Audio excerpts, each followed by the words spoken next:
All right, welcome to 10.2, the study of the area problem. A little bit of this we went over in class the other day, but here's kind of the formal lesson. So we're going to be looking at area under the curve again and kind of where it came from. So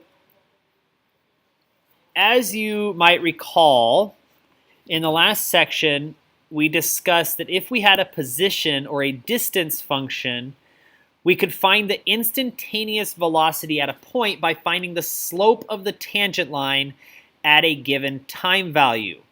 So something along the lines of this: if I was to give you f of x is equal to x squared plus 3x minus or plus 1, and I said this is the position function, and I wanted to find f prime of 3. I wanted to know exactly how fast the object was moving at exactly 3 seconds.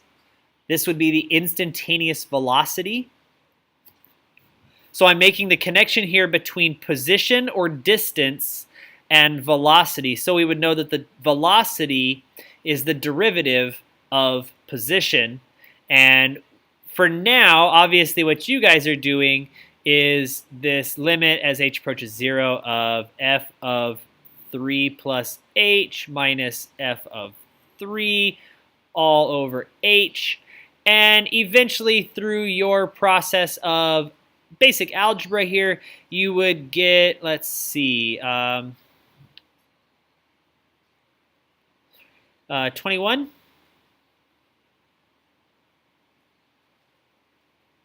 No, I'm sorry, not 21. 9. My fault. All right, so you would get a 9 as your answer. All right, so that would say, okay, here's your position function, your distance function, how far something has traveled, and the instantaneous velocity at time equals 3 is 9 whatever, feet per second, miles per hour, whatever it might be. All right, so this is the way we did for getting velocity from distance. But the next question came up. Let me erase this here. The next question came up was, could we go the other direction? What if we were given a velocity function and I wanted to find the total distance traveled? And if we thought about just thinking about a constant velocity, let's say we were traveling 48 miles per hour for 3 hours. And we just went along this way, and we're traveling 48 miles per hour over 3 hours. Most of us can do this pretty simply to figure out the the distance that we traveled.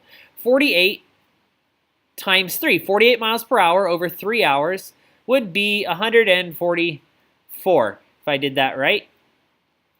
And, well, it turns out, weirdly, some people notice this, is that the area of this rectangle, if this was my equation, y equals 48, the area under that line from 0 to 3 is 144 because it's the height of 48 and a length of 3, and the area there is 144. So they were kind of connecting this going, hey, is that always going to be the case?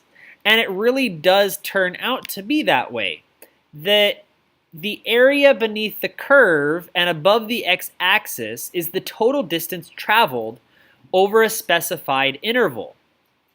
And they started doing things like, hey, what if I had a function that looked like this? And I wanted to know what it was from A to B. Well, how am I going to find the area of that shape? It's not a regular shape. It's not a rectangle, square, circle, anything like that. So the question became, how am I going to do that? Let's say you were traveling along and your velocity changed over time. You got a little bit faster, you got a little bit slower, and so on and so forth. Could you still figure it out? And it sure turned out that it was. So obviously the question became how. And if you were in class the other day, you noticed that we did a whole bunch of rectangles. So what we did was we partitioned the area. Let's say we had our function here. Let's call it again. Let's call this f of x. And we went from A to B. what we could do is we could just partition, which means to break up into smaller pieces. We could just partition this thing into a bunch of rectangles. And I know I'm not drawing them all the same size because they don't have to be, but it makes the math a little bit nicer. And what we can do is we can approximate that area. And the smaller that these rectangles got, the better your approximation would become.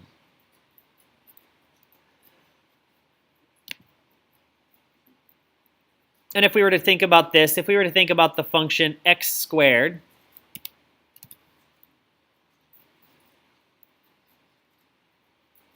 x squared looks like this.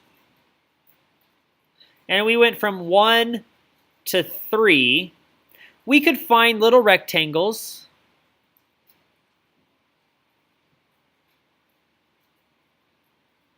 Let's say that's a 2. And we could find the areas of these rectangles. Each of these rectangles has a base of 1.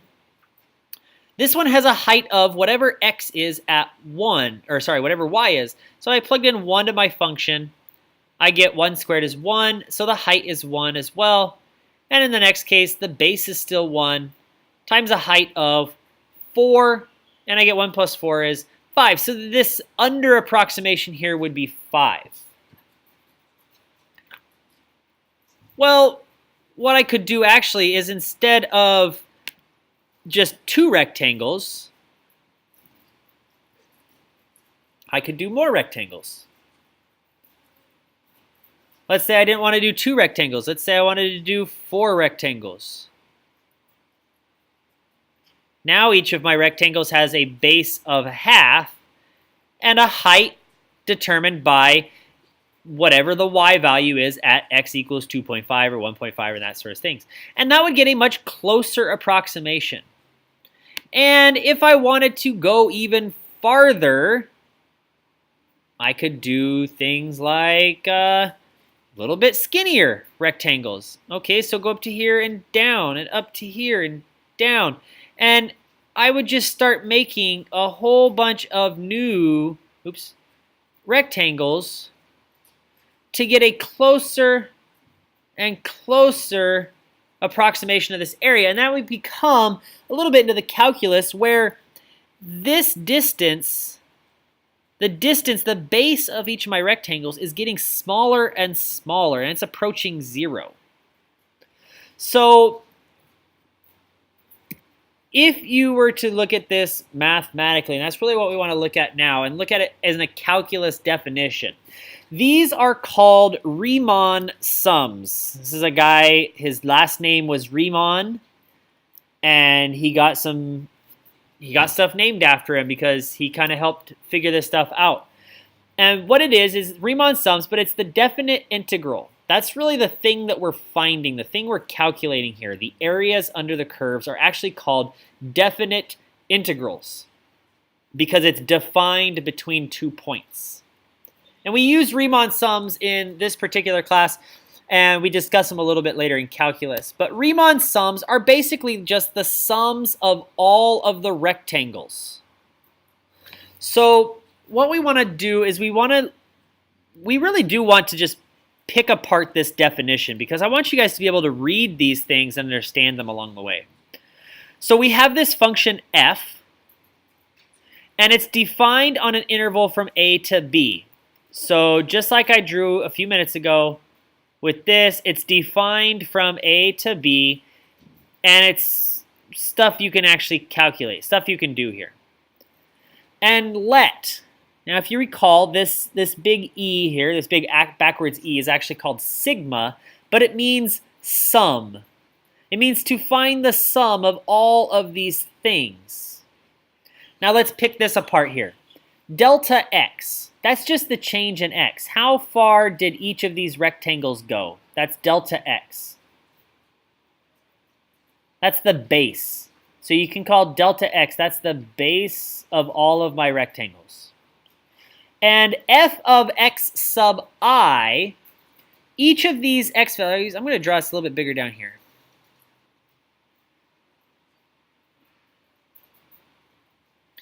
And we have some function here, and it goes like this. And the distance on this rectangle, this distance here was that delta x. And here's another delta x. But each of these x values, we could call it an x sub I, x sub 1, x sub 2, x sub 3, whatever. The height of the rectangle is defined by the y value after plugging in x sub I. So this right here is the height. And it goes from I equals 1, so x sub 1, all the way up to however many rectangles you're doing. So x sub 1, x sub 2, x sub 3, x sub 4, all the way to however many rectangles you're doing. So what this is actually saying is the sum of all of the areas of our triangles, or sorry, of our rectangles. Okay, so we define this as the sum of the areas. The definite integral of f over a to b, over the interval a to b, is denoted by this, saying I want to find the area right here. I want to find the area. This is my function f of x. I want to find the area under my curve between the curve and the x-axis between a and b. And that's what these little a and b's are here. Now, the kind of ugly mathy looking thing here is going to pop up here in just a second as soon as I can erase my pen. And it looks like this. So it's not ugly, it's just putting these two things together. So the limit, here's that limit thing again. As n approaches infinity. So as we go to infinitely many rectangles, the sum of all those rectangles will equal the definite integral from a to b.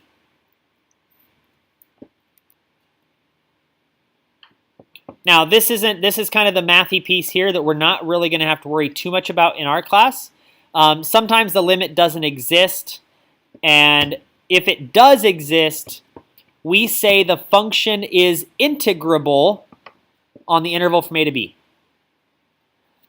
So if I ever gave you this statement, if I said, hey, find the integral from 1 to 3 of x squared dx, well, that's the question I just posted a few seconds ago on the last page, saying, okay, here's my curve. Here I go from 1 to 3, and I need to find the area somehow. And we're going to use a bunch of little rectangles here to calculate that area. Okay, let's take a look at how we're going to use Riemann sums here. Riemann sums are defined for us using RRAM and LRAM. And I went over this in class, but RRAM just means the right rectangular approximation method, and LRAM means left rectangular approximation method. So if you weren't in class the other day, that really doesn't make a lot of sense. Let me get a different pen here. When you are making your function, and we go from 1 to 3, whatever it may be, when I use a left approximation method, let's say we use 4 rectangles. The left approximation method says when I start on the left side of my rectangle, that's where I go up, I touch the curve, and then that defines my height. And then from the left side, this is the left side of the next rectangle, I go up, touch the curve, go to the right. Left side of the next rectangle, I go up, touch the curve, go to the right. Left side here, I'm going to go up, touch the curve, and go to the right. Then, what we are doing is we're going to find the area of all of those rectangles, but we're also going to find the areas of all the right rectangles. And the right rectangles on this particular problem are going to go up from the right side of each of the rectangles, touch the curve, and go back to the left. So it's going to go up, touch the curve, go back to the left and down.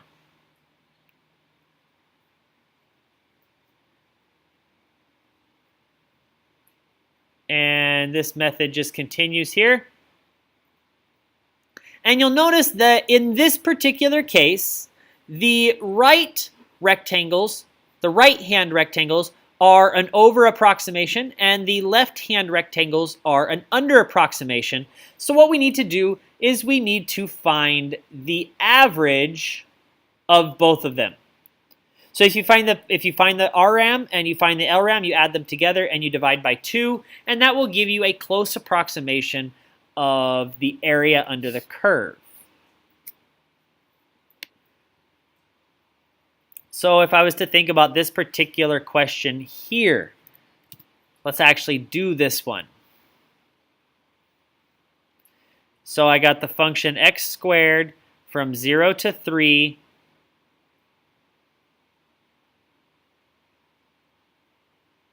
and I want to do 6 rectangles. So this is kind of how I set it up in class.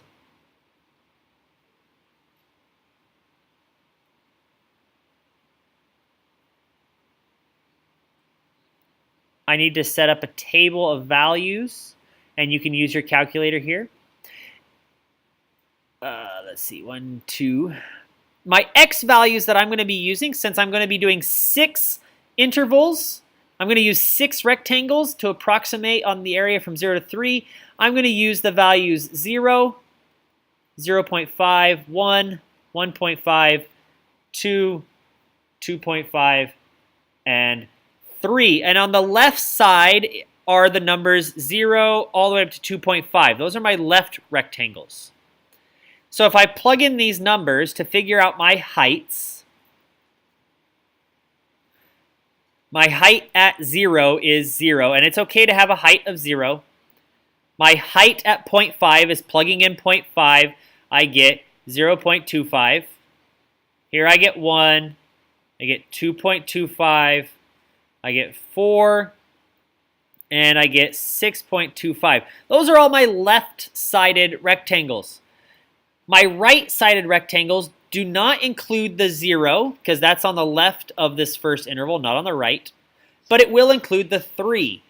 So I get 9, and notice I get the same numbers as before, because that should be pretty obvious, actually. So what I need to do is I need to say, okay, LRAM, my approximation for the left side rectangles. So I need to figure out what was my base. My base for each one was 0.5, and my heights were all of these. So what I want to do is I want to add them up.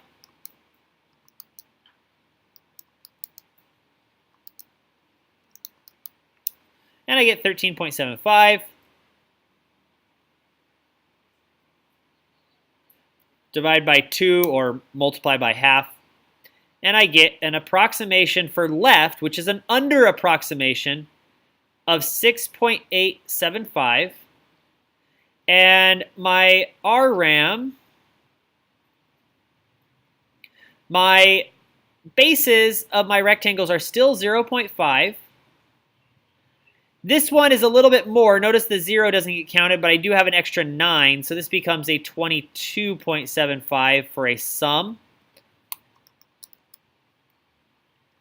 Multiply by a half, and I get 11.375. And then if I average these two numbers,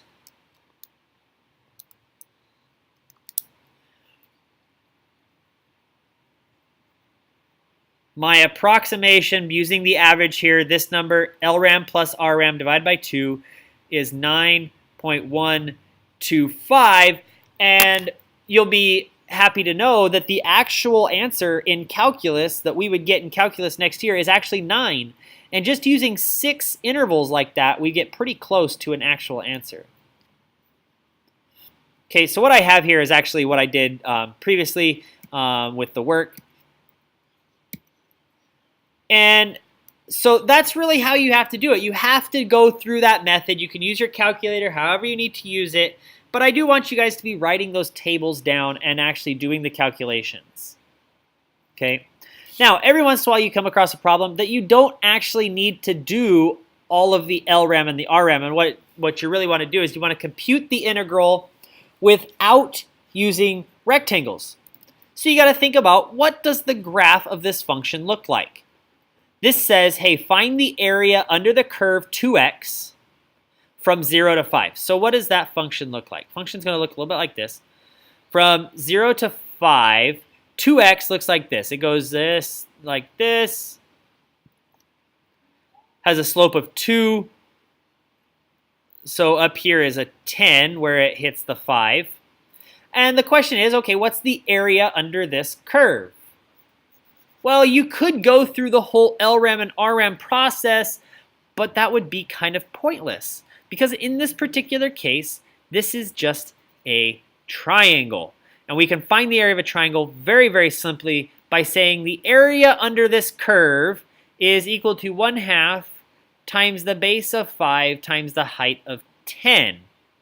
And 10 times 5 is 50, divided by 2 is 25. So the answer to this question is, what's the area between 0 and 5? It's equal to 25. Very, very simple. And you're going to get all sorts of these types of problems. Or not all sorts, you're going to get a few of these problems. Something like this. Same function, different interval.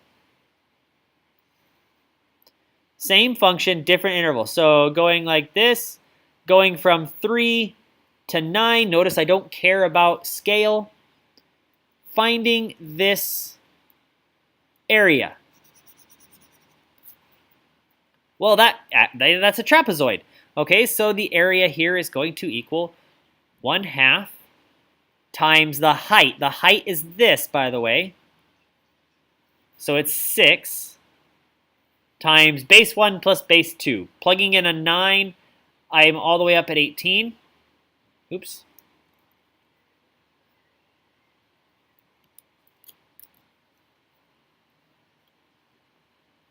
Adding, plugging in a 3, I'm up at 6.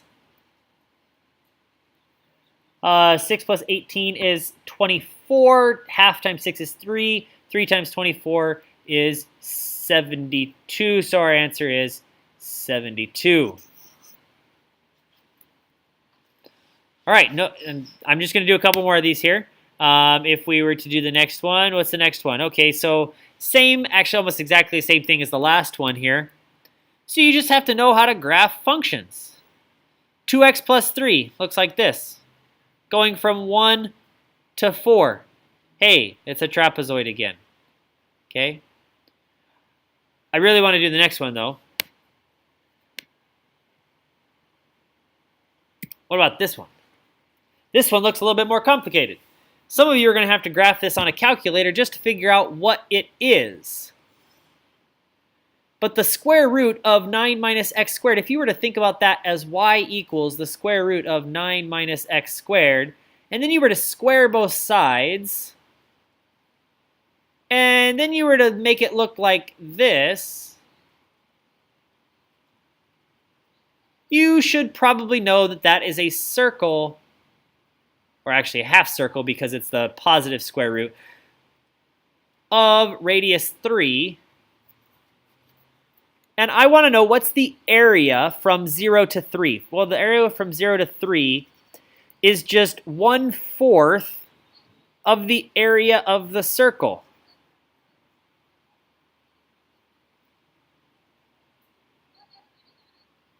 And my r is 3.